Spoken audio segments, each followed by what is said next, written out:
आपका मन ही दर्पण है बंधु माता, और यही मन बहुत चंचल है। अर्जुन कह रहा था भगवान से, चंचलम ही मनः कृष्ण। प्रभु ये मन बहुत चंचल होता है, इसको कैसे हम वश में करें? तो जब अर्जुन ने समस्या गीता में व्यक्त की तो भगवान ने समाधान किया। ठीक कह रहे हो अर्जुन, असंशयम महाबाहो मनो दुर्निग्रहम चलम।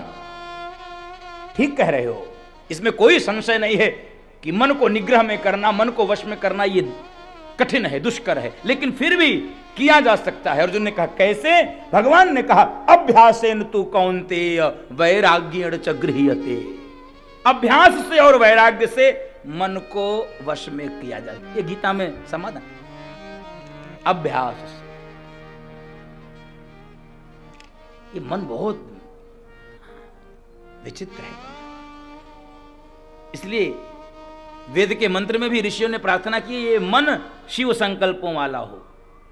तन्मे मनः शिव संकल्पमस्तु। कौन सा मन? जग जागृतो दूरम उदयति दूरम तदु सुप्त स तथैवेति दूरं गमं ज्योतिखाम ज्योतिरेकम तन्मे मनः शिव संकल्पमस्तु। वो मन हमारा शुभ संकल्पों वाला होना चाहिए। कौन सा मन? जो बहुत दूर चला जाता पता नहीं चलता है, कई 1000 किलोमीटर दूर चला जाता है फिर वापस आ जाता है। सबकी दूरी, सबका समय नापा जा सकता है, सबकी चाल, सबकी गति नापी जा सकती है, मन की गति कोई नहीं नाप सकता है। इसलिए अर्जुन समस्या कह रहा था कि चंचलम ही मनः कृष्ण। आप बताओ मन की गति कितनी तीव्र होती बंधु माताओं। आप कथा मंडप में बैठे बैठे चाहो तो तुरंत अमेरिका जाओ और व्हाइट हाउस में ट्रंप के साथ कॉफी पियो, लौट आओ। बताओ कितना देर लगा? हाँ, मन तो वैसे जाना पड़े अमेरिका तो कम से कम 24 घंटे लगता है। 24 घंटे 24। मन की गति बहुत, इसलिए इसको संभालना बहुत कठिन है। इसको संभालना बहुत कठिन है। वो एक कौन सा भजन गाते हैं हम लोग? ये मन बड़ा चंचल है, कैसे इसे समझाऊं। ये मन बड़ा चंचल है, कैसे इसे समझाऊं। जितना इसे समझाऊं, जितना इसे समझाऊं, उतना ही मचल जाए। जितना इसे समझाऊं, जितना इसे समझाऊं, उतना ही मचल जाए। समाधान। राधे तेरे चरणों की, श्यामा तेरे चरणों की, कर धूल जो मिल जाए। सच कहता हूँ मेरी, सच कहता हूँ मेरी, तकदीर बदल जाए। सच के तेरे चरणों की, श्यामा तेरे चरणों की, राधे तेरे चरणों की, श्यामा तेरे चरणों की। बोल भक्त वत्सल भगवान की जय। ये मन बहुत चंचल है। ये इन विषयों पर बहुत घंटों बोला जा सकता है बंधु माताओं, लेकिन मैंने आपको संक्षेप में इस मन की व्यवस्था को ही बता दिया और इसके समाधान को ही बता दिया। भरी सभा में शीशा देखा, और बंधु माताओं जब भी शीशा देखोगे तो गुरु का काम करेगा, और महाराज के लिए गुरु का काम किया। क्या हुआ?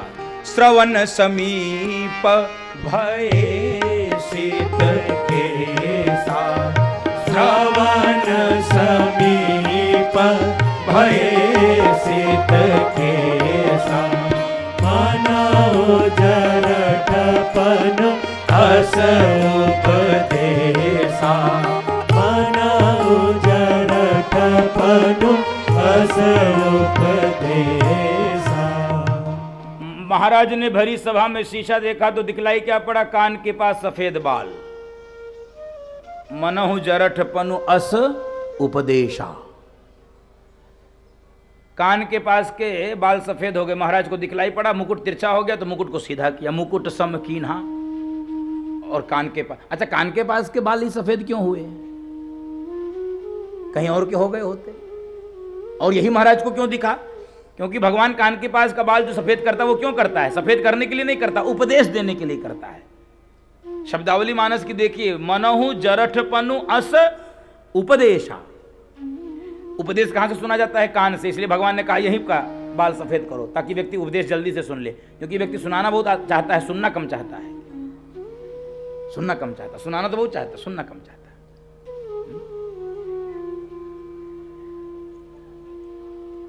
कान के पास का बाल सफेद, देखो देखो उपदेश हो रहा बंधु माता, उपदेश। और ये परमात्मा का अलार्म है। इसको इस प्रकार से समझा जाए, जैसे आप सुबह जागने के लिए, ट्रेन पकड़ने के लिए, विमान पकड़ने के लिए अपने घड़ी में अलार्म सेट करते हैं, वैसे ही परमात्मा आपकी सदगति के लिए, दर्शन कीजिए सूत्र का, परमात्मा आपकी सदगति के लिए ऐसे शरीर में अनेक संकेत करके अलार्म बजाते हैं। ये परमात्मा का अलार्म है। क्या? स्पष्ट लिखा, मनहु जरठ पनु अस उपदेशा। अब तुम्हारा बुढ़ापा आ गया, अब तुम्हारा बुढ़ापा आ गया। यानी अब काले काम बंद करो, सफेद बाल इसीलिए हुए हैं, अब सफेद काम शुरू करो। अभी तक तुम लोभ के कीचड़ में सड़ रहे थे, कोई बात नहीं, अब लोभ से योग की ओर बढ़ो। अभी तक तुम अंधकार के घने अंधेरे में थे, कोई बात नहीं, अब प्रकाश की ओर चलो। अभी तक तुम काम में थे, कोई बात नहीं, अब राम की ओर चलो। बंधुओं माताओं, इन अलार्म को, इन संकेतों को हम लोग सुने, हम लोग समझें। ये प्रसंग इसी बात के लिए प्रेरित कर रहा है। मनहु जरठ पनु अस उपदेशा। और हमारी श्रवण शक्ति कमजोर हो चुकी है, पाचन शक्ति भी कमजोर हो चुकी है, दोनों शक्तियां कमजोर हो चुकी हैं। हम सुनना नहीं चाहते हैं, कोई समझावे तो हम समझना नहीं चाहते। हमको लगता है संसार में सबसे बड़े समझदार हम ही हैं, और ये नरक का रास्ता प्रशस्त करेगा। ये रास्ता नरक का प्रशस्त करेगा।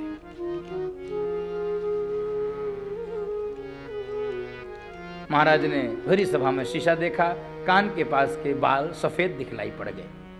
भगवान बाल इसीलिए सफेद करता है कि असतो मा सत गमया, तमसो मा ज्योतिर्गमया, मृत्योर मा अमृतम गमया।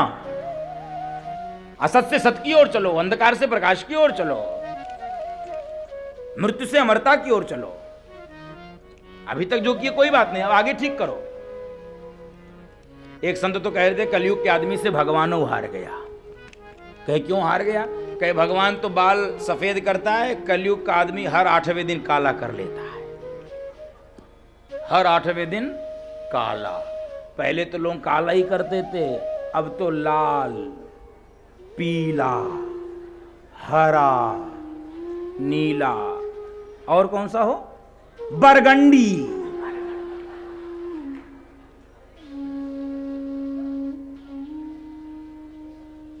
आपको कई बार सड़क पे लोग दिखते होंगे, हमको तो दिख जाते हैं, तो कई बार लगता है कि हम सड़क पे नहीं, हम लखनऊ में नहीं हैं, गोमती नगर में नहीं, हमको लग रहा है हम लखनऊ की चिड़ियाघर में पहुंच गए।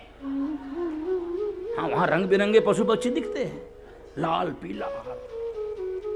अच्छा, जवानी केश विन्यास की ओर इतनी आकृष्ट हुई है, अपने केश की ओर इतनी आकृष्ट हुई, हो जवानी में और कोई काम ही नहीं है। कोई अपने सिर में नाली बनवा रहा, कोई नाला बनवा रहा, कोई झंखाड़ पैदा कर ले रहा, कोई है, समझते हैं ना, जैसे झाड़ फूक ऐसे।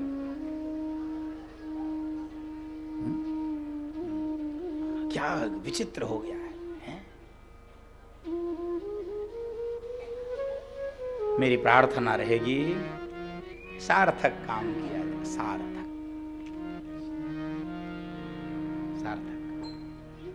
तो भरी सभा में शीशा देखा गया, बाल सफेद। महाराज ने विचार कर लिया, महाराज ने विचार कर लिया। यही महाराज की विशेषता है कि बाल सफेद हो गया है, इसका अर्थ है आगे की यात्रा किया जाए। मुकुट मेरे शीश से गिर रहा है, इसके पहले मेरे शीश से गिरे, उसके पहले योग्य शीश पर जाना चाहिए। मुकुट सत्ता का प्रतीक होता है, सत्ता सम होनी चाहिए। मुकुट सत्ता का प्रतीक होता है बंधु माता। सत्ता विषम नहीं होनी चाहिए, सत्ता सम होनी चाहिए।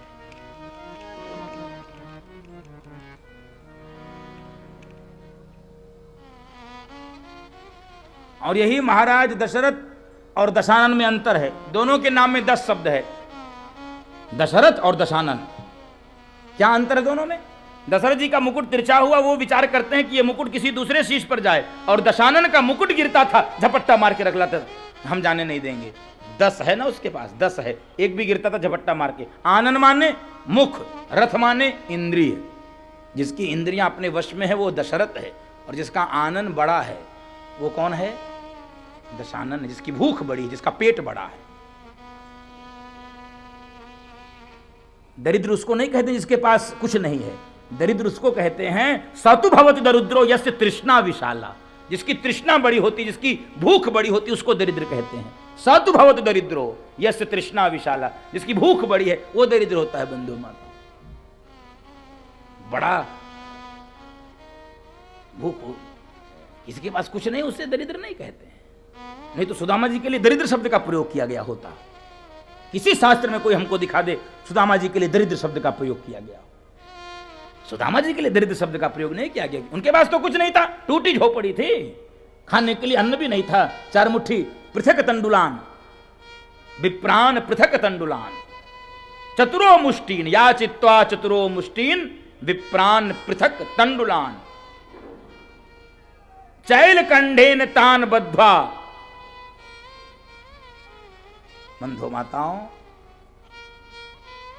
उनके लिए दरिद्र शब्द का प्रयोग नहीं किया गया। उनके लिए तो कृष्णस्यासीत सखा कश्चित ब्राह्मणो ब्रह्मवित्तमः,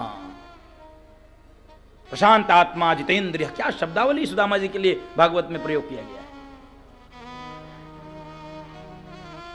भूख जिसकी बड़ी, महाराज के सिर का मुकुट नीचे गिर रहा है, वो उन्होंने विचार कर लिया कि किसी योग्य शीश पर जाना चाहिए। और बंधु माता, जब तक तृष्णा जाएगी नहीं मन से, तब तक प्रयत्न करते रहो। तृष्णा न जाए मन से, कृष्णा न आए मन में, जतन करो मैं हजार। कैसे लगेगी नैया पार मेरे राम जी, कैसे लगेगी नैया पार घनश्याम जी, कैसे लगेगी नैया पार। कृष्णा न जाए मन से, कृष्णा न आए मन में, कृष्णा न जाए मन से, कृष्णा न आए मन में, यतन करूं मैं हजार। कैसे लगेगी नैया पार मेरे राम जी, कैसे लगेगी नैया पार घनश्याम जी, कैसे लगेगी नैया पार।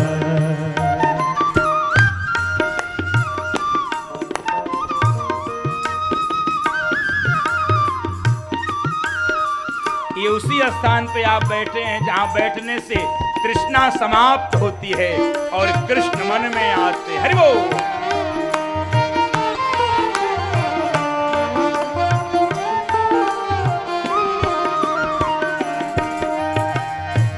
एक पल माया साथ न छोड़े, जिधर जिधर चाहे मुझे मोड़े। हरि भक्ति से हरि पूजन से मेरा रिश्ता नाता तोड़े। माया न जाए मन से, भक्ति न आए मन में, माया न जाए मन से, भक्ति न आए मन में, जीवन न जाए बेकार। कैसे लगेगी नैया पार मेरे राम जी, कैसे लगेगी नैया पार घनश्याम जी, कैसे लगेगी नैया पार।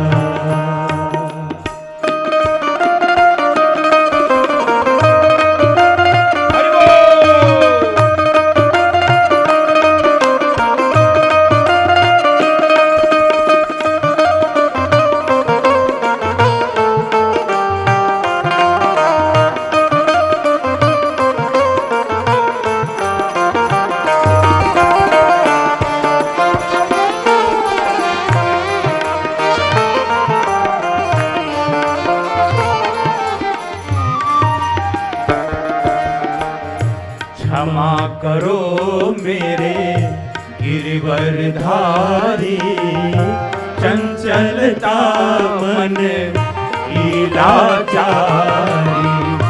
लगन जगा दो मन में स्वामी, तुम हो प्रभु जी अंतर्यामी।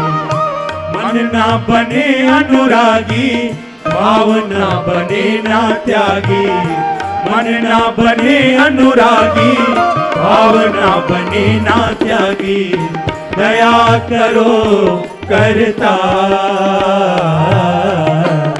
कैसे लगेगी नैया पार मेरे राम जी, कैसे लगेगी नैया पार घनश्याम जी, कैसे लगेगी नैया पार।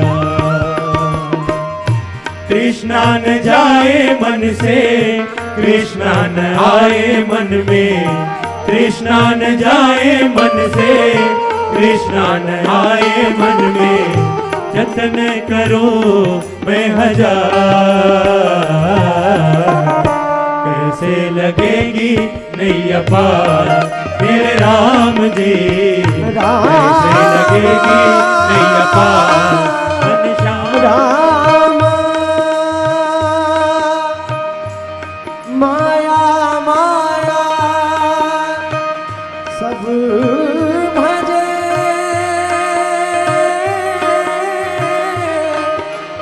माधव भजे न को। माया माया सब भजे, माधव भजे न को। जो कोई माधव भजे तो माया चेरी हो। कैसे लगेगी नैया पार मेरे राम जी, कैसे लगेगी नैया पार घनश्याम जी, कैसे लगेगी नैया पार मेरे राम जी, कैसे लगेगी नैया पार। बोल भक्त वत्सल भगवान की जय, श्री सीताराम नाम महाराज की जय, युगल सरकार की जय। बंधुओं माताओं, महाराज दशरथ ने यह निर्णय किया अब इस मुकुट का स्थानांतरण होना चाहिए, हस्तांतरण होना चाहिए। यही दशरथ हैं। और दशानन जो जीवन भर बोझा लाते रहे वही दशानन है, जो किसी पर भरोसा न करे, किसी को न सौंपे, जीवन भर अपने सिर पर ही सब बोझ लादे रहे। और कोई सीमा उसने निर्धारित न की हो, कोई आयु की सीमा, कोई सीमा निर्धारित न की हो, बस जीवन भर ढोता रहे ढोता रहे। भागवत जी में तो बहुत कठोर लिखा है, मैं बोलूंगा तो आपको अटपटा भी लगेगा।